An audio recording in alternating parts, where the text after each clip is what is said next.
En attendant que le modérateur arrive, je vous propose qu'on passe aux présentations des participants. On va faire passer le temps un peu. Frédéric, je te laisse la parole. Bonjour à toutes et à tous, donc, je suis Frédéric Marchand, je suis le fondateur de Frugger. Nous, on est un vertical de pilotage ESG sur le numérique. On accompagne la plupart des grands groupes bancaires en France comme à l'international sur mesurer leur empreinte sur un domaine qui est leur premier point d'interaction, qui est le numérique. Voilà.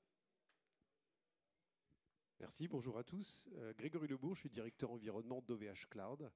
OVH Cloud, c'est un cloud service provider, c'est le numéro 1 européen, le 8e mondial. Donc on est 2900 collaborateurs, 450 000 serveurs hébergés dans une quarantaine de data centers à travers le monde. Et la taille de l'entreprise aujourd'hui, c'est à peu près 1 milliard de revenus. Donc nous, notre terrain de jeu, on est un pure player du cloud service en tant que tel. On est intégré verticalement, on fabrique nous-mêmes nos serveurs, ce qui est une singularité. Et il y a une vingtaine d'années, en plus, on a eu une idée assez folle qui était de refroidir toute notre infrastructure avec des boucles d'eau en circuit fermé. On est les seuls à le faire et vous verrez le bienfait sur l'aspect environnemental. Bonjour à toutes et tous, donc Gladys Montpouillard, je suis directrice du sous-programme numérique responsable au sein de Crédit Agricole. Donc on va vous partager un petit peu, je suis contente quand même qu'on parle d'environnement, parce que c'est vrai quand on se balade en fait sur le salon, on parle beaucoup de ce qu'on disait, hein, Big Data, d'IA. Donc là on va parler un peu de sobriété, vous allez voir ça va être sympa. Bonjour, donc moi je suis Emmanuel Rousseau, le président fondateur de l'ISEThic. Et donc effectivement on va parler d'environnement, on va parler de tournevis, de réparation, de choses de reconditionnement, de réutilisation, prolongation de la durée de vie. L'ISEThic, une société que j'ai fondée il y a 7 ans. Bonjour à tous, Luc Vermogoshi. J'aurai le plaisir de modérer cette table ronde. Je suis directeur finance durable chez Nexial Consulting, qui est un cabinet de conseil français parisien qui est spécialisé en finance, mais également en assurance et en gestion d'actifs. Et donc, effectivement, je suis accompagné aujourd'hui de 5 éminents entrepreneurs et directeurs responsables du secteur financier, spécialistes de la question de la durabilité en numérique. Et c'est une question évidemment importante, comme l'a rappelé Gladys, puisque c'est évidemment pas la majorité des tables rondes qui concernent ce sujet aujourd'hui. Et c'est important au vu du cadre normatif exigeant qui s'instaure en Europe, mais également lié quand il s'agit de parler de questions de réduction de coûts, de performance financière et extra-financière. Donc c'est des sujets qu'on aura l'occasion d'aborder aujourd'hui. Le numérique, comme vous le savez, je ne vais pas forcément rappeler les 40 ans d'histoire qui viennent de s'écouler, mais transforme profondément le secteur financier, en particulier au vu de l'utilisation exponentielle des données, de la digitalisation des services. Je pense aucun service n'échappe à la règle à l'intérieur d'une banque, mais également des autres institutions financières. Et donc, évidemment, cela suscite un certain nombre d'interrogations cruciales quand il s'agit de parler de S et G, comme nous l'impose le régulateur. Voilà, on va parler aujourd'hui d'empreinte carbone, d'éthique, d'intelligence artificielle, d'inclusion du numérique, mais également d'autres enjeux environnementaux comme la consommation d'eau, pollution de l'air, etc. Et donc on peut commencer tout de suite en rappelant le cadre normatif réglementaire européen, qui est un peu la raison pour laquelle on a un peu cette discussion aujourd'hui, en juin 2024, quand il s'agit de parler du numérique, puisque évidemment, quand on parle de banque et de pollution, on ne fait pas forcément le lien immédiatement entre les deux. La banque ne produit pas de biens et de services manufacturés, donc ne pollue pas en direct. Évidemment, on finance des activités qui peuvent être polluantes, mais la banque n'a pas d'émissions carbone scope 1 plus importantes que la plupart des autres secteurs d'activité, en particulier en France. Donc, pourquoi on en parle? Parce qu'il y a un cadre normatif exigeant en Europe et en France. Et donc, à ce titre, j'aimerais poser la question à Jean-Emmanuel, ici présent, sur qu'est-ce que tu peux nous dire? Est-ce que tu peux nous rappeler l'évolution récente du tissu réglementaire européen et en quoi ça a un impact sur les banques aujourd'hui? Ravi d'échanger avec vous aujourd'hui. Merci. Peut-être tout d'abord, je crois que je m'étais trompé de salle, trompé de conférence. Du coup, ravi d'échanger sur ces sujets ensemble aujourd'hui.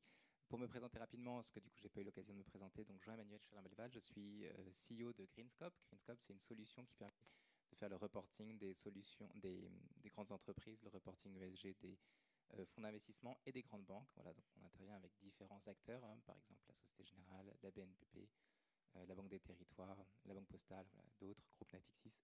Et donc, ravi d'échanger avec vous aujourd'hui sur ces sujets de durabilité et du cadre normatif. Peut-être tout d'abord, pour prendre un petit peu de hauteur, donc aujourd'hui, les banques, je crois qu'elles sont à la croisée de 4 enjeux, dont le cadre normatif, mais il y a aussi la pression via leurs clients, via vos clients, qui de plus en plus veulent des produits durables au sein, par exemple, d'un PEA. La pression des ONG, bien sûr, qui se fait de plus en plus forte, et puis qui répertorie les actions ou les non-actions des institutions bancaires. Et puis tout ce qui est aussi les enjeux réglementaires, avec en particulier plusieurs réglementations qui se sont mises en place, dont la SFDR qui concerne le volet investissement pour les banques depuis 2021, et puis du coup qui va concerner les banques à partir de 2024, donc à partir de maintenant, la CSRD, qui, comme vous le savez, embarque l'ensemble des sociétés suivant certains critères de plus de 250 collaborateurs, 25 millions du coup de bilan ou 50 millions de chiffre d'affaires. Et donc à partir du moment où les sociétés sont concernées par ces réglementations, elles vont être concernées par une obligation de transparence et donc de publication. Et c'est là que du coup les banques sont particulièrement concernées, puisque ça veut dire qu'au travers des financements, soit de l'investissement, soit d'un crédit par exemple qui est proposé à une société, et bien derrière cette société elle-même va publier des indicateurs ESG qui vont devenir publics et qui vont être des marqueurs de durabilité. Et donc l'enjeu de la banque, c'est d'accompagner ses clients d'une part à être plus durables, mais aussi d'évaluer la maturité ESG de ses clients au travers de ces réglementations qui se mettent en place et de manière plus générale au travers de scoring que les banques peuvent proposer. Donc quelques mots simplement sur la façon dont nous on accompagne. On accompagne les banques sur 3 grands volets qui sont d'une part tout ce qui est analyse de votre portefeuille d'investissement. On va vous aider à analyser les participations sous-jacentes sur l'ensemble des indicateurs E, S et G. On va vous aider à aller analyser la maturité ESG de vos entreprises quand vous êtes davantage dans un rôle où elle est cliente, par exemple, dans le cadre d'un crédit. Et on va vous aider aussi à faire votre reporting interne donc sur la CSRD. Donc c'est ce qu'on vient permettre par ces différentes approches de répondre de façon très 360 à l'ensemble des enjeux de reporting, parmi lesquels les enjeux de reporting numérique, ce qui permet de faire une transition toute trouvée. Alors pas encore, parce que j'aimerais simplement, avant de rentrer dans le cœur du sujet du numérique, qu'on rappelle un peu comment on mesure une performance extra-financière dans le cadre de ces réglementations, ton CSRD, donc de ces reporting que tu as mentionné. Quels sont les indicateurs importants? Comment on le fait? Frédéric et Jean-Emmanuel, est-ce que vous avez une réponse à la question? Il y a aussi d'autres réglementations qu'on n'a pas mentionnées, mais bon, la SFDR, tu as parlé de portefeuille d'investissement, donc c'est lié un peu à SFDR, mais il y a d'autres réglementations qui se mettent en place. Est-ce que, voilà, plus généralement, comment on mesure une performance extra-financière pour une banque aujourd'hui? L'avantage, c'est que maintenant, avec les lois européennes, comme disait Jean-Emmanuel, il y a un cadre par rapport aux indicateurs. Par contre, un des gros enjeux, c'est de réussir à collecter la donnée de qualité. Le problème, c'est qu'aujourd'hui, beaucoup de données elles sont déclaratives, donc il y a une lourdeur pour la collecter. Et puis, il y a un problème de qualité de la donnée, parce que quand elle est déclarative, souvent, il y a beaucoup d'erreurs. Donc, c'est un vrai sujet, aujourd'hui, cette qualité de données. Et puis, l'autre sujet, c'est d'arriver à le mesurer régulièrement. Parce que le faire qu'une fois par an, c'est bien. On trouve ça déjà très lourd de le faire une fois par an. Mais ce que je dis souvent, c'est le faire une fois par an, c'est que la conformité, c'est pas de l'impact. Et aujourd'hui, si les entreprises se mettent dans une trajectoire dynamique d'amélioration continue d'impact, ça doit aussi passer par justement une mise en place de process qui va permettre cette collecte de données presque au minimum semi-automatisée et d'assurer la qualité, la traçabilité et la transparence de ce qu'on va fournir à l'issue qui va être évidemment ce rapport de durabilité avec tous ces indicateurs de SRS et d'autres indicateurs qui sont dehors, parce qu'il n'y a pas que l'Union européenne. La plupart des banques sont présentes dans plein d'autres pays qui ont aussi leur réglementation. Mais ça passe vraiment par cette donnée à collecter, cette qualité, cette transparence, sur lequel on est encore un peu loin. C'est pas simple. On voit bien qu'il y a un effort qui est assez significatif à faire pour l'ensemble des acteurs du marché, mais qui va permettre ensuite de passer un peu plus à l'impact sur le plus concret. Donc en effet, l'un des grands enjeux aujourd'hui, c'est la qualité de la donnée. Un point particulier peut-être qu'on peut mentionner, c'est la nécessité aujourd'hui de venir croiser des analyses pour permettre de viser cette qualité. Par exemple, quand vous collectez un scope 1 auprès d'une société, eh bien, de pouvoir le benchmarker par rapport à son secteur d'activité immédiatement pour voir si déjà vous avez des valeurs qui peuvent être aberrantes. Là-dessus, je crois qu'il est nécessaire de travailler de plusieurs façons. D'abord, d'être capable de jauger des évolutions, hein, mais aussi de jauger du coup d'un benchmark, donc en comparant par rapport à des pairs, hein, sur un secteur d'activité. Et enfin, vous pouvez aujourd'hui bénéficier à la fois de grandes bases de données extérieures qui sont disponibles comme EcoInvent, XGeoBase, etc. Donc tout à fait, par exemple, des bases de données sur lesquelles nous on s'appuie chez Greenscope pour venir vous donner des comparables. On s'appuie aussi sur des benchmarks internes et ensuite on s'appuie sur de l'intelligence artificielle pour venir lire ces tendances et vous dire, ben là voilà, si vous avez là une tendance qui semble erronée ou non sur des données, qui vous permet d'analyser de très très nombreuses données en masse en spottant les points qui sont du coup à corriger. Et ensuite, le point clé, c'est sans doute d'être capable de donner une traçabilité en termes de preuves, donc de venir joindre des justificatifs, ou s'il n'y a pas de justificatif, d'aller inciter la société, l'acteur, à aller réaliser la mise en conformité nécessaire, par exemple un calcul carbone dans ce cadre précis où on parlait du scope 1. Voilà. Donc ça, c'est typiquement des choses sur lesquelles nous, on accompagne chez Greenscope en venant travailler la qualité de la donnée à tous les niveaux avec les éléments que j'ai donnés, mais aussi en permettant aux acteurs d'aller plus loin s'ils n'ont pas fait un exercice de l'effectuer grâce à la plateforme. Merci. Donc, je vais refaire une transition sur le numérique, du coup. Sur le numérique, et notamment déjà sur CSRD, quand on parle de chaîne de valeur, on ne pense pas forcément au numérique quand il s'agit de mesurer la performance extra-financière d'un acteur du secteur financier, en particulier d'une banque, parce qu'historiquement, ce n'était pas forcément le poste d'empreinte environnementale le plus important pour une banque.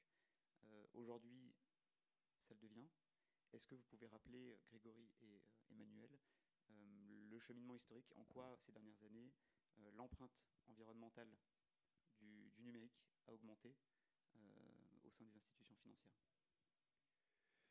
Alors l'empreinte du numérique, parce que le numérique, ce n'est pas un cloud qui flotte dans l'éther, hein, c'est une réalité matérielle certaine. L'empreinte du numérique, tout secteur d'activité confondu, c'est de l'ordre de, si on regarde sur le front du carbone par exemple, de 3,5% à peu près des émissions mondiales. Donc c'est tout à fait comparable au transport aérien.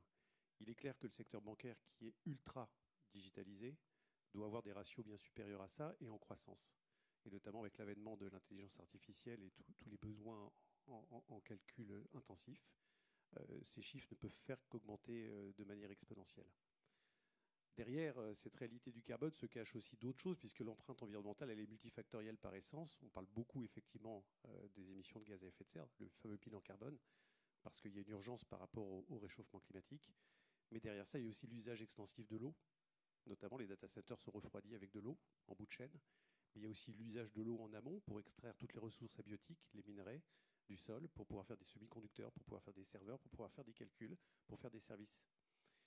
Et pour revenir sur le front, par exemple, des ressources abiotiques, il y a beaucoup de papiers de recherche qui expliquent que globalement, avec la digitalisation du monde, mais aussi avec la volonté de décarboner la production d'énergie électrique, avec les mobilités douces, donc avec des véhicules par exemple électrifiés, eh bien, le besoin en ressources abiotiques, en minerais, en terres rares, va être pour les 25 prochaines années équivalent aux 3000 dernières années, hein, depuis l'âge de bronze, l'âge de fer.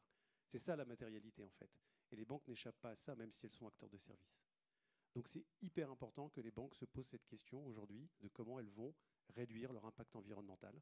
Et ça commence bien évidemment par des politiques de numérique responsables. Et alors, pour rejoindre effectivement ce que tu viens de dire, cette empreinte, qui est aujourd'hui effectivement 3,5-4%, en 2040, elle sera de 12%, 16%, pardon. C'est-à-dire plus que le transport aérien et l'automobile réunis. 78% de la production de carbone est devant l'utilisateur, avec une croissance qui est moins forte que les data centers, qui vont prendre plus de poids.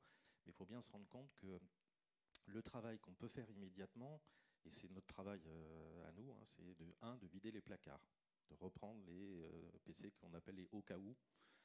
Voilà, et donc je vais vous donner juste un petit chiffre qui marque. J'ai signé un contrat il y a quelques années chez Airbus. Mon accent ne le dit pas, mais je viens de Toulouse. On a racheté 88 000 PC, ils sont 55 000 personnes. Il n'y a pas très longtemps, je discutais avec une grande assurance, que je ne citerai pas. Ils ont 2 PC par personne. Un smartphone, c'est 80 kg de matière première pour 250 grammes. Donc ça veut dire 80 kg de déchets à retraiter.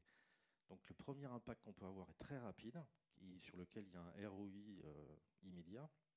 C'est celui d'acheter moins, d'utiliser un peu plus longtemps, de faire en sorte que les matériels soient dans un bon état quand ils nous les restituent, et d'accompagner dans des process qu'on a mis en œuvre depuis très longtemps, de faire en sorte de diminuer ce taux de possession.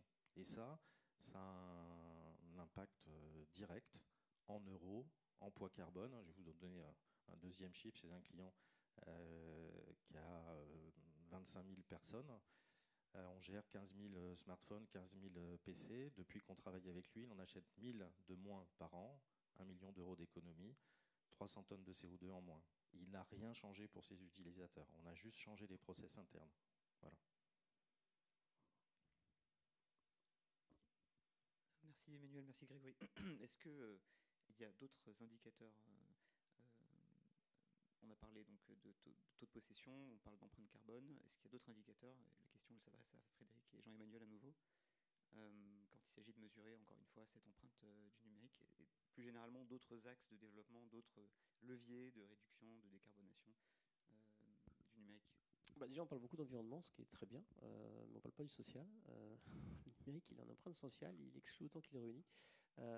Par social, j'entends plusieurs choses. C'est l'accessibilité numérique, c'est l'éthique, c'est l'inclusivité. L'accessibilité numérique, j'ai envie de dire, enfin, elle va devenir une réalité l'année prochaine. Je dis enfin parce qu'une loi, l'Union européenne a voté une loi qui va mettre en place un système d'amende. Et au-delà d'amende, c'est un risque d'image. Pour info, il y a déjà eu 300 réclamations d'associations auprès de l'ARCOM qui va opérer ces amendes auprès des opérateurs. Donc, tous les grands acteurs financiers qui s'amusent à sortir de belles stratégies RSE vont se faire condamner par rapport à l'accessibilité numérique parce que quasiment aucun acteur n'y est. Il y a une loi qui existe déjà pourtant en France depuis longtemps, mais comme beaucoup de lois, elle n'est pas respectée. Et donc là, ça va faire bouger les lignes. Donc voilà, il y a une vraie nécessité. Donc malheureusement, on bouge quand il y a des lois, c'est triste, mais tant mieux. Donc enfin sur l'accessibilité numérique. Alors par accessibilité numérique, c'est tout ce qui est par exemple déficients visuels, etc. C'est un vrai sujet. Il faut savoir qu'il y a un tiers de public fragile, pour vous donner une statistique par rapport au numérique. Tout ce qui est déficient visuel, donc il y a ces 4% de la population, vous avez 4% de daltoniens, pas distinguer les couleurs, c'est un problème. Vous avez les formes de dyslexie qui posent problème par ce numérique, et puis il y a tout ce qui est électronisme, c'est 17% de la population. Et quand vous sommez un peu tous ces sous-ensembles, vous avez quasiment un tiers de la population. Donc c'est pas rien, donc c'est une responsabilité sociétale pour l'ensemble des acteurs financiers, mais c'est aussi un enjeu commercial de ne pas se priver d'un tiers de ses prospects. Et puis il y a tout ce qui est éthique numérique qui est en train d'exploser, notamment avec l'IA, donc ça devient un vrai sujet. Puis l'inclusivité, c'est permettre à tout à chacun d'accéder à ces services numériques. Alors c'est bien de mettre tout en ligne, mais faut-il encore que ces parcours soient simples d'accès? Faut-il encore que ces parcours fonctionnent sur des vieux terminaux? Et d'ailleurs, ça fait une boucle avec l'empreinte environnementale, parce que l'obsolescence programmée des acteurs comme Apple en sont des champions internationaux. Et comme c'était souligné par Emmanuel, allonger la durée de vie d'un équipement, c'est ce qui permet d'avoir une empreinte environnementale meilleure. Mais en plus, c'est une empreinte sociale, c'est-à-dire que beaucoup de publics fragiles sont sur les vieux terminaux. Donc des vieilles versions d'OS et navigateurs, et beaucoup de services numériques de grands acteurs ne fonctionnent pas sur ces configurations-là. Ça paraît tout bête, mais voilà. Donc il y a aussi une notion d'inclusivité par ces aspects-là. Voilà. Donc c'est le S de l'empreinte numérique et tous les indicateurs sociaux qui ont décliné. Voilà. Et là, les ESRS sont pas forcément très loin. Les ESRS ont posé un cadre pas trop mal, on va dire, dans l'aspect environnemental. L'aspect social, il est pas très poussé. Bon, peut-être que j'ai une sensibilité sociale trop forte, je ne sais pas. Mais l'aspect gouvernance, alors là, il est complètement oublié, parce que voilà, il y a aussi tout ce qui est de partage, transparence, de l'équité. Il y a beaucoup de choses sur la gouvernance qui pourraient être opérées sur le numérique et qui ne sont pas du tout opérées et qu'il va falloir aussi regarder. Donc il y a beaucoup d'indicateurs et les lignes vont bouger là prochainement, même si c'est pas encore un sujet suffisamment pris en main, je trouve. Certains acteurs s'y mettent, mais pas assez. Mais là, ça va devenir une réalité, il n'y aura pas le choix. En complément, peut-être tout simplement deux angles. Le premier, c'est qu'au travers de la CSRD, le numérique, c'est un indicateur très comparable. Donc c'est assez simple de comparer demain un acteur vertueux d'un acteur qui nécessiterait de progresser. Donc c'est très visible. Donc via ce nouveau cadre de transparence dont on parlait, il va y avoir vraiment un focus qui va être mis là-dessus. L'autre regard, c'est celui des employés. Je crois que les employés aujourd'hui sont de plus en plus sensibles aux questions durables. Et c'est très facile, je pense, pour une entreprise de mettre en place de nombreuses mesures comme celles qui viennent d'être évoquées. Par exemple, nous, on va utiliser beaucoup de matériel qui est de seconde main. Et quelque part, ça permet de projeter les collaborateurs aussi dans un projet où ils vont être fiers d'avoir du matériel qui est justement reconditionné, qui va être resté beau, mais qui va rester efficace, mais qui va être aussi du matériel qui préserve l'environnement. Je pense que ça fait partie de tout un message circulaire. Je vais juste intervenir, parce que moi je suis en bout de chaîne. Je te dis qu'ils récupèrent les cartons. Le grand souci aujourd'hui, c'est que la réflexion, elle se fait de façon un peu individualiste, entreprise par entreprise, et que pour alimenter, on va dire, l'entreprise France, il faut que les grands acteurs, ceux qui ont des grands parcs informatiques, prennent en compte le fait que les ETI, les PME, si elles veulent se fournir en matériel reconditionné, elles ont besoin aussi de matériel en centaines et en milliers qui soient identiques. Or, il y a une pénurie de matériel de seconde main aujourd'hui. Essayez d'aller trouver, moi c'est mon quotidien, d'aller trouver ne serait-ce que 300 PC identiques. On a la région Occitanie comme client, la Loire-Rennes c'est 20% de matériel reconditionné. Aujourd'hui, on le mesure très précisément, ils sont à 4,8%. Pour combler l'écart, il faut que je leur fournisse sur 6000 postes, 1200 postes reconditionnés. 1200 postes reconditionnés ne peuvent sortir que de chez un grand acteur. Une banque, par exemple, un gros industriel, un Schneider, un Airbus, un Peugeot, etc. Donc il faut que les grands acteurs, les grandes entreprises, elles intègrent ça aussi et qu'elles ne décrètent pas on va garder nos matériels 7 ans, parce que sinon, on va créer une pénurie, on n'arrivera pas à alimenter les autres entreprises. Donc il y a aussi se dire, le matériel, il a une première vie, il va en avoir une deuxième, puis éventuellement une troisième, parce que tout ce qui n'a plus soit de valeur économique ou qui techniquement ne peut plus fonctionner, ça va dans des collèges, ça va dans des écoles, des associations, pour former notamment des filles au métier du numérique, parce que c'est un métier dans lequel il y a beaucoup d'hommes. Donc là aussi, l'inclusion, faire venir les filles et les former et leur montrer que prendre un tournevis, ouvrir un PC, c'est pas compliqué, et donc elles peuvent le faire et qu'elles doivent venir sur ces métiers-là. C'est tout cet enjeu-là dont on a la responsabilité, sur lequel il faut pousser. Merci. La transition est toute trouvée, puisque une fois ce constat dressé, on peut imaginer que nos banques à nous, aient déjà commencé en fait à mettre en place des programmes de transition vers un numérique plus responsable.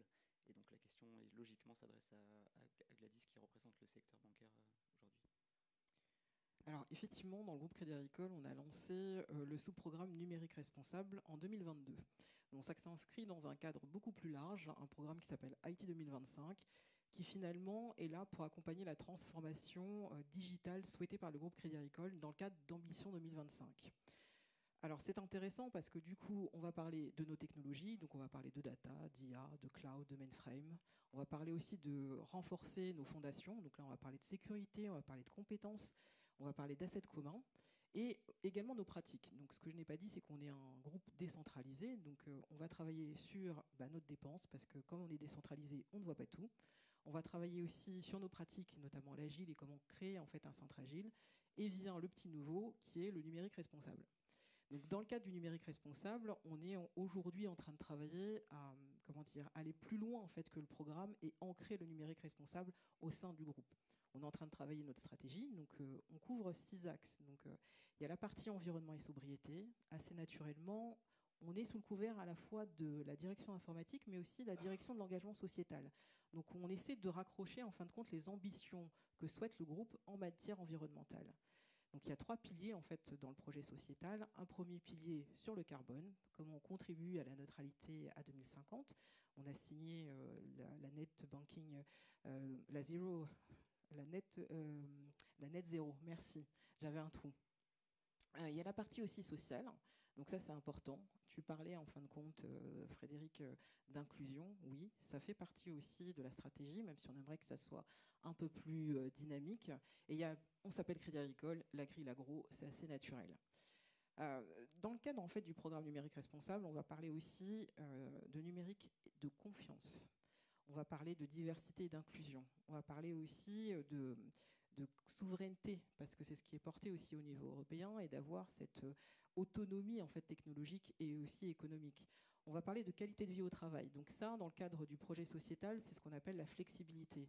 La pandémie l'a amené, il y a le télétravail, mais il n'y a pas que. C'est que les collaborateurs puissent travailler dans un environnement et avec des outils qui soient compatibles en fait, avec les nouveaux usages, et notamment le nomadisme.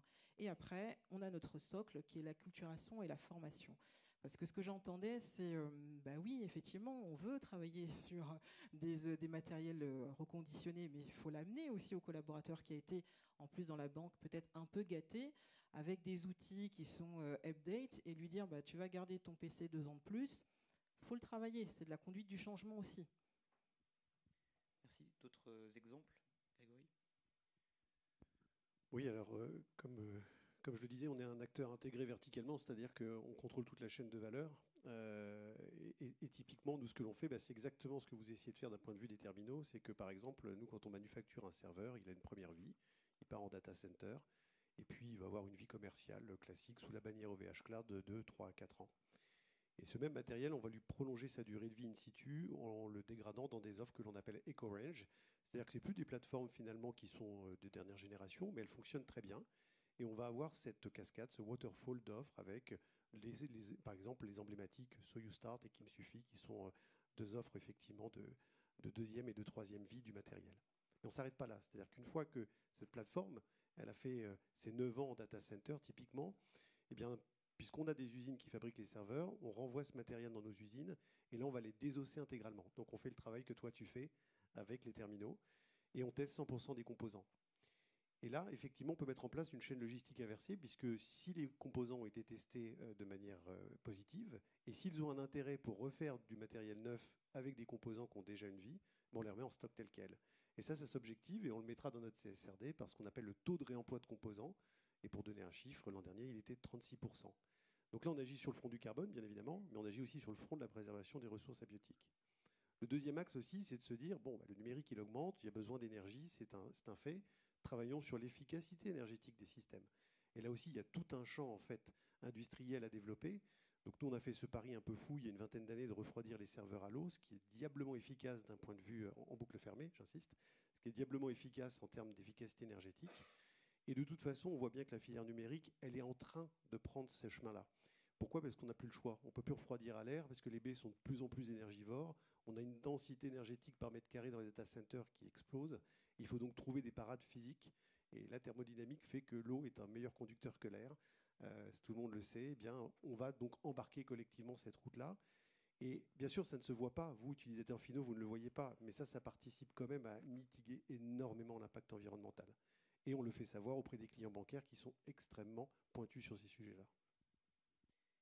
Gladys, quelles sont les prochaines étapes du programme du numérique responsable? Où est-ce qu'on en est aujourd'hui et quelles sont les ambitions à venir?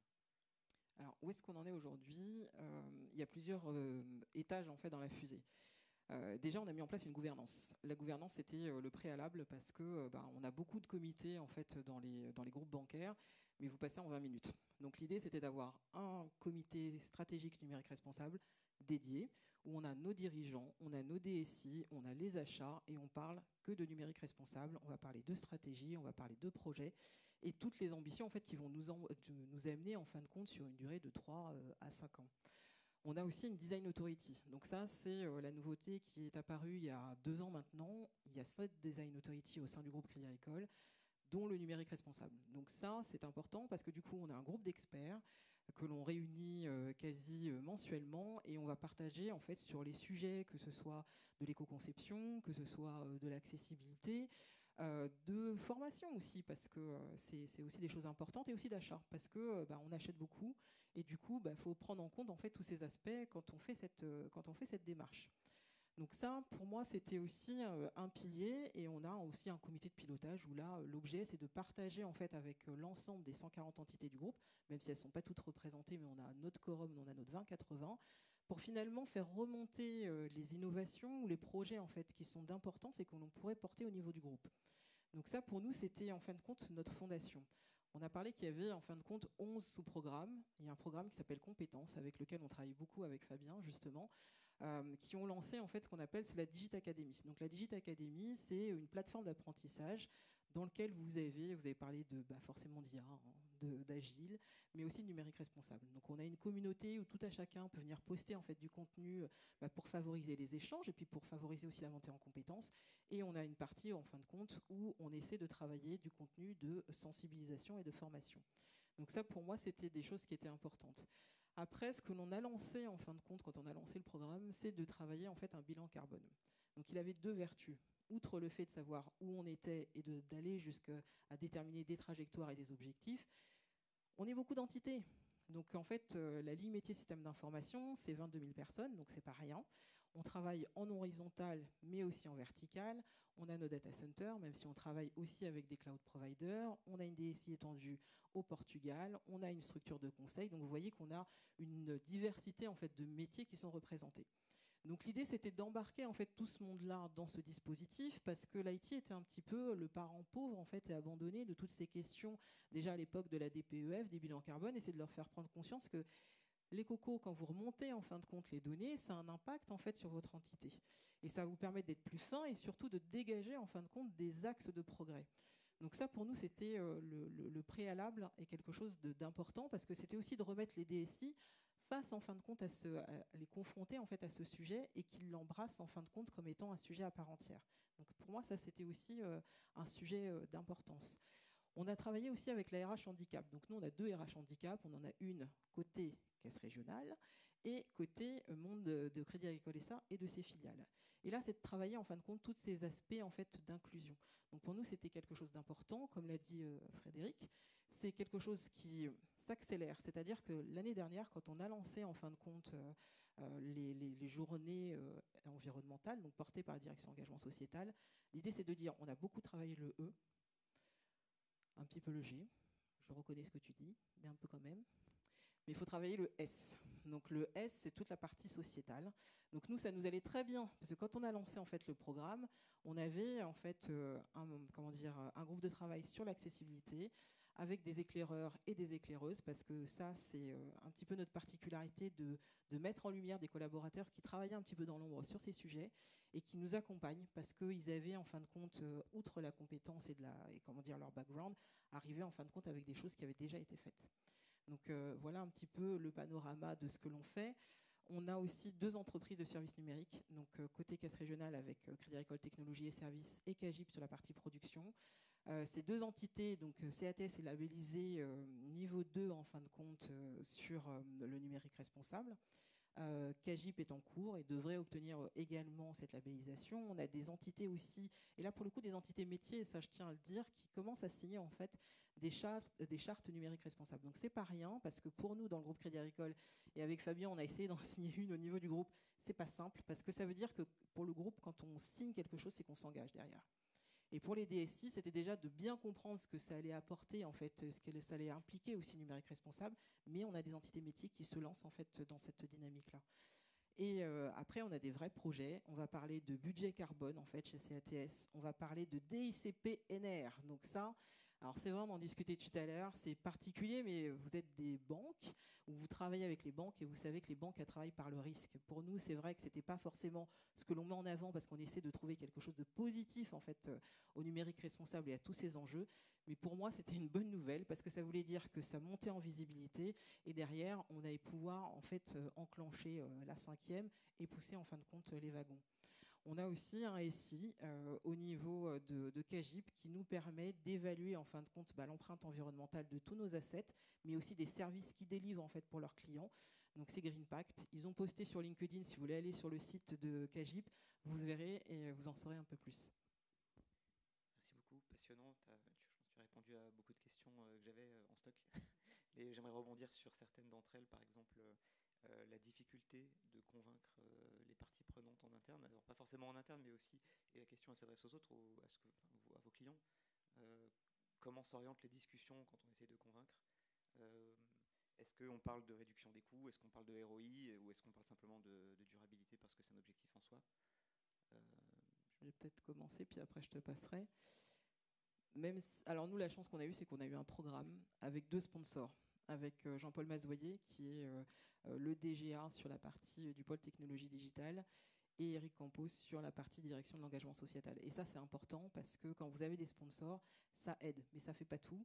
On travaille avec des gens incroyables au sein du groupe qui sont là pour bouger les lignes, et ça, c'est important. On a une gouvernance qui nous aide à ça.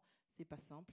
Et avec nos fournisseurs, c'est un travail que l'on fait avec la direction des achats groupes. Ça prend du temps, c'est long, mais moi, ce que je peux voir, c'est qu'il y a eu quand même des accélérations parce que nos fournisseurs, nos partenaires se transforment. Oui, la réponse de base à ta question tout à fait pertinente, c'est finalement, on parle de frugalité au bout du bout, si on regarde que l'aspect environnemental et l'agenda environnemental et économique qui convergent. C'est-à-dire que faire des économies de ressources, quelles qu'elles soient, ce sont des économies in fine d'investissement ou de charge. On parlait d'efficacité énergétique, c'est moins de kilowattheures pour le même service rendu d'un point de vue compute ou stockage. Quand on parle également de réemploi de composants, comme je l'illustrais tout à l'heure, c'est autant de composants qu'il ne faut pas racheter neufs sur le marché. Quand on parle de densification du nombre de serveurs par mètre carré dans un data center à travers des solutions de refroidissement innovantes, c'est moins de foncier, donc c'est moins d'investissement dans les bâtiments. Donc de toute façon, ça permet à un acteur de cloud comme nous d'adresser le marché avec un ratio prix-performance qui soit super attractif pour les clients dans un monde ultra concurrentiel. Ok, une fois qu'on a dit ça, c'est très bien, c'est nous avec nous-mêmes. Maintenant, moi, ce que j'observe depuis 2 ans maintenant, c'est que l'appétence des clients par rapport à ça, elle devient extrêmement importante. Et en plus, j'en juge le nombre d'interventions que je peux avoir avec des clients, notamment dans le secteur bancaire. Et je me rappelle d'une intervention avec le Crédit Agricole, où en face de moi, je leur présentais notre calculatrice carbone, qui est la manière pour objectiver pour nos clients l'empreinte du numérique à l'échelle de leur service cloud, que ce soit sur des serveurs dédiés, du hosted private cloud, etc. Et en face de moi, côté Crédit Agricole, j'avais 8 personnes spécialisées dans l'empreinte carbone, en analyse de cycle de vie, etc. J'avais des experts. Bon, pour moi, c'est un signe extrêmement prometteur. Ça veut dire que c'est très challenging, parce que là, le greenwashing, ça n'existe plus. On rentre vraiment dans le détail de la bête, des leviers, de la comptabilité. Est-ce qu'elle est sincère et véritable? Est-ce qu'elle est complète? Mais ça fait monter collectivement le jeu. Donc aujourd'hui, je sens qu'il y a une traction très forte de la part du marché.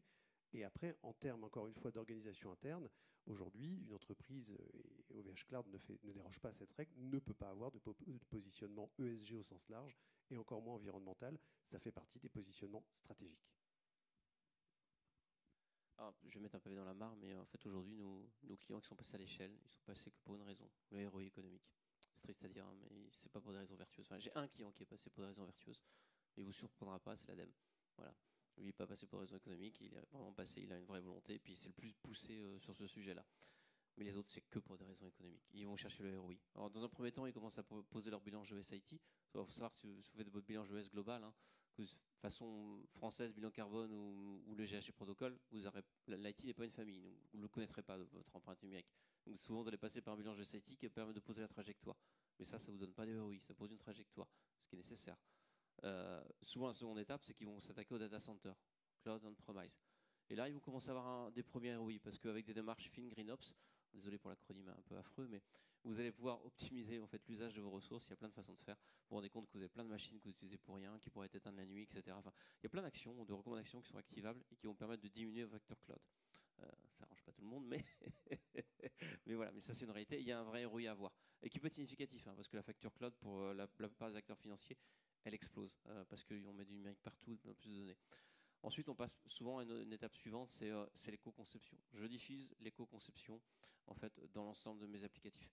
Donc en fait, je vais commencer à faire ce qu'on appelle de l'ACV, l'analyse cycle de vie environnementale, sur mes services numériques. Donc là, je fais une analyse beaucoup plus pointue et je vais avoir beaucoup plus de recommandations activables. Nous, c'est ce qu'on va faire par exemple avec Frugger. On adresse toute la chaîne de valeur, du bilan GES IT, en passant par la démarche GreenOps jusqu'à analyser l'éco-conception. Et là, on va dans une ROI qui est beaucoup plus important parce que en fait, vous allez vous rendre compte que vous allez pouvoir faire fonctionner le même service numérique avec parfois 2 fois moins de puissance machine. Donc vous allez avoir un ROI qui est direct, qui va être sur réduction de votre facture cloud. Je fais fonctionner le même service numérique avec moins de matériel nécessaire pour l'opérer. Et puis également sur, j'ai envie de dire, sur la maintenabilité et le coût de développement de votre service numérique. Vous avez aussi un ROI sur vos équipements parce qu'en fait, vous allez faire en sorte que votre applicatif, vous ne créez pas d'obsolescence et vous allez pouvoir le conserver plus longtemps et conserver vos équipements plus longtemps et fonctionner avec des équipements qui sont anciens. Donc là, vous commencez à avoir des ROI qui sont hyper intéressants. Pour vous donner quelques chiffres, on peut en moyenne améliorer à peu près de 20% en fait l'usage de matériel dont on a besoin pour faire fonctionner le même service numérique. Donc tout de suite, ça donne un ROI économique qui peuvent se jouer en millions pour certains clients. Et là, vous avez un ROI. Et malheureusement, j'ai envie de dire, ou heureusement, je ne sais pas, mais nos clients qui sont passés à l'échelle, ils sont passés que pour ça. Le ROI économique, et ce qui va convaincre un membre de COMEX, c'est d'arriver avec poser ces grands indicateurs. Ok, j'améliore de temps mes différents indicateurs environnementaux, mais je vais économiser tant par mois sur ma facture cloud, tant par mois sur mes achats IT de matériel, tant par mois sur mes achats IT de prestations. Et j'explique comment je le fais. Et malheureusement, c'est ça. ce qui est déjà pas mal. Après, il y a une autre manière vertueuse d'y arriver. Pour finir quand même sur le positif vertueux, je vais prendre le cas ADEME. Leur démarche, elle n'est pas venue de la direction, elle est venue des équipes. Ça a été repris ensuite par la direction. Ça, c'est le cas idéal. Hein, quand les deux se rejoignent. C'est que les équipes opérationnelles ont envie d'avancer sur ces sujets-là. Et au niveau direction générale, on le porte, on y croit. Au départ, c'était volontariste sur la démarche. Ensuite, ils ont commencé à mettre un peu plutôt l'obligation de moyens. C'est-à-dire que je systématise la mesure, parce qu'il n'y a pas d'amélioration sans mesure. Donc, je mets à disposition Frugger de l'ensemble de mes parties prenantes, parce que l'ADEME, hein, comme une grande banque, ne développe rien lui-même. Ils font appel au CGI, CAP, Gemini et compagnie. Ils ont plein de prestataires. Ils ont 1500 applications. Voilà. Et puis là, ils sont passés dans une démarche maintenant obligation de résultat. C'est-à-dire que on doit attendre un score minimum sur Frugger. C'est systématisé. Si tu ne l'atteins pas, tu le mets un peu, j'ai envie de dire, à niveau à tes frais. Et ça, c'est hyper sain. Parce qu'en fait, tu viens dans un cercle vertueux où tu emmènes toutes tes parties prenantes. Je fais souvent le parallèle, moi, par rapport à la sécurité. Il y a 7-8 ans, quand on essayait de vendre des notions de sécurité, etc., aux entreprises, elles ne prenaient pas. C'est bien, mais c'est cher, je n'ai pas ajouté. Aujourd'hui, on fait du security by design, c'est plus une option. Et puis j'ai envie de dire, quand vous faites développer un système par un tiers, s'il n'est pas à niveau, quand vous faites un audit, c'est lui qui le met à jour à ses frais. Ça, demain, ma vision, moi, c'est qu'on fera de l'ESG by design dans le numérique et vous ferez la même chose. Et donc d'ailleurs, les directions d'achat commencent à s'emparer du sujet. Voilà. Et donc là, c'est très sain et on va mettre ce mode vertueux où toutes les parties prenantes vont s'engager. Voilà. Mais avant, c'est vrai qu'on est encore dans une étape, malheureusement, où il faut convaincre les directions générales, même si dans leur grand discours, elles disent oui, si, on fait plein de belles choses. Ouais, ok, mais tu fais plein d'expérimentations, mais passe à l'échelle. Je fais un peu l'agitateur aujourd'hui, hein, je suis désolé. Mais voilà. Et donc, pour convaincre, c'est le ROI économique. Et il y en a un, en fait. C'est pas un coût de faire du numérique responsable. Il y a un vrai retour sur investissement. Puis il y a des retours d'investissement qui ne sont pas que économiques, c'est aussi dans l'engagement des collaborateurs. Nous, c'est un truc qu'on retrouve, qu'on n'est pas forcément prévu. Les collaborateurs sont fiers finalement de faire du numérique responsable. Dire, je fais quelque chose avec une meilleure empreinte. Mais concrètement, la stratégie RSE de mon entreprise, je la vois déclinée dans quelque chose qui est dans mon quotidien, qui est le numérique, qui est partout dans ma vie pro comme perso. Et ça devient concret. Et ça, c'est chouette. Et je pense que je rejoins d'ailleurs beaucoup Gladys sur le sujet. Positivons sur ces notions-là. On a tendance à un peu être très anxiogène quand on explique que le numérique va tripler son empreinte, que sur ces biotiques, c'est catastrophique. Quand on regarde l'extraction des minéraux rares, l'empreinte sociale et environnementale, il faut en avoir conscience. Mais en même temps, si on est positivé, on peut donner des choses qui vont donner envie d'avancer, etc. Je vais peut-être m'arrêter là, parce que je suis très très long. Puis je peux parler avec passion, mais c'est pas grave.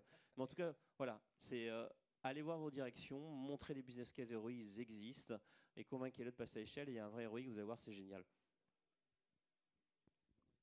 Tout petit mot en complément, en rebond, j'ai une vision un peu complémentaire. Je pense que le ROI, c'est un facteur assez clé dans la durabilité. Je vais me positionner en durabilité versus uniquement numérique. Mais un constat qu'on effectue chez Greenscope, c'est que l'ensemble des acteurs ont commencé à évoluer sur les sujets de durabilité avec le cadre de transparence qui du coup nécessite des obligations de reporting. Mais qu'au-delà de ça, maintenant, on voit que ce cadre de transparence, hein, on a parlé de la CSRD par exemple, il est dépassé par des pratiques de place, par des pratiques de marché et par des pratiques de leadership et de la stratégie, une stratégie de promouvoir de la durabilité. Il y a toutes les grandes banques aujourd'hui, aucune ne peut faire l'exception, puisqu'on est sur le sujet bancaire, aucune ne peut faire exception sur le fait de devenir un leader et même de se différencier sur les sujets de durabilité. Le numérique en fait partie, c'est l'une des composantes. Mais du coup, l'un des constats, c'est que il y a vraiment sembleusement plus que simplement un indicateur ROI, peut-être même que ça y contribue, mais un indicateur stratégique qui devient très très fort, et du coup la durabilité et en déclinaison le numérique est positionné maintenant tout en haut de la feuille de route des différents grands acteurs, là où c'était simplement une contrainte perçue comme une contrainte par les dirigeants il y a quelques années au niveau réglementaire. Maintenant c'est vraiment perçu comme un vecteur de différenciation. C'est très fort. Bon, juste pour compléter très rapidement, effectivement, il y a deux choses qui ont changé. Il y a la réglementation. Voilà, c'est maintenant si je fais n'importe quoi, ça va se voir, donc je peux plus. Il y a le post-Covid aussi. Les COMEX ont donné des directives très précises depuis 2 ans. Et on voit là où on prêchait un peu dans le vide il y a avant Covid, quand on leur disait mais vos téléphones, vos écrans, etc., c'est en dessous la valeur d'amortissement, on le passe en charge, c'est du consommable, on les met à la benne, et puis voilà. Maintenant, c'est même si c'est plus dans les comptes, il faut qu'on les inventorie, il faut qu'on les traite, on ne peut pas se débarrasser du problème. Et troisième point, c'est effectivement la génération qui arrive. Un directeur financier me dit, de toute façon, si on ne le fait pas, les hauts potentiels, ils ne viendront plus chez nous. Parce que la première chose qu'ils regardent, c'est effectivement la santé au travail, enfin, tout un tas de choses comme ça, mais ils regardent aussi très précisément quel est l'engagement de l'entreprise sur ces sujets-là. Et donc, s'il n'y a pas une réelle politique mise en œuvre et mesurée, les bons candidats, ils ne viennent pas. Voilà. Merci beaucoup. Est-ce que quelqu'un veut parler d'intelligence artificielle pendant 30 secondes? L'IA, ça a une empreinte environnementale et sociale catastrophique, mais pourtant, je pense que c'est une belle opportunité pour le numérique responsable. Moi, je le vois comme ça, en fait, parce qu'il y a beaucoup d'entreprises qui commencent à réagir et de dire, la vache, j'ai foncé dans l'IA, c'est en train de détériorer mon empreinte de manière catastrophique. Donc, si je ne mesure pas mon empreinte numérique, là, je vais courir vers une catastrophe. On a un client qui est en train de le faire, voilà, un gros assureur. Je vous donne un exemple, hein. Microsoft, il a sorti leur rapport climat. Il était censé améliorer de 30% son empreinte environnementale. Il a détérioré de 30%. Il est allé à l'exact opposé de ce qu'il avait promis de faire. Donc, si vous intéressez pas, allez vers l'IA, c'est top. Il y a plein d'innovations, c'est plein d'apports. Pas pour faire n'importe quoi non plus, mais là, ça devient finalement une excellente raison de mesurer votre empreinte. Et puis derrière, moi, je rajouterais que l'IA, c'est un terme très générique, qu'il faut se poser la question de quelle IA pour quel usage. Et typiquement, si on prend les entraînements de modèles, on peut très bien estimer qu'on les met dans des pays, par exemple, qui ont des mix énergétiques extrêmement décarbonés, puisqu'on n'est pas sur du temps réel. Donc on entraîne les modèles là où c'est le moins impactant pour l'environnement. Et après, pour les phases d'inférence, on vient rapprocher en fait l'IT des utilisateurs finaux. Voilà une stratégie toute simple en fait de localisation en fonction du cycle d'usage de la plateforme. Et puis c'est pareil, derrière l'IA se cache une réalité matérielle. On parle de GPU. Il y a plein d'offres de GPU aujourd'hui. On n'est pas obligé de taper dans les GPU les plus puissantes pour caler des petits modèles qui n'en ont pas besoin. Donc c'est encore une fois, c'est de l'éco-conception finalement là-dedans. Et si on est un peu frugaux sur ce front-là, ça devrait à peu près passer. Merci beaucoup à tous les 5. Je vous remercie sincèrement. J'étais ravi d'échanger avec vous sur ces sujets. C'était passionnant, je pense. Et merci à tous d'avoir été présents et d'avoir été attentifs. Bonne journée.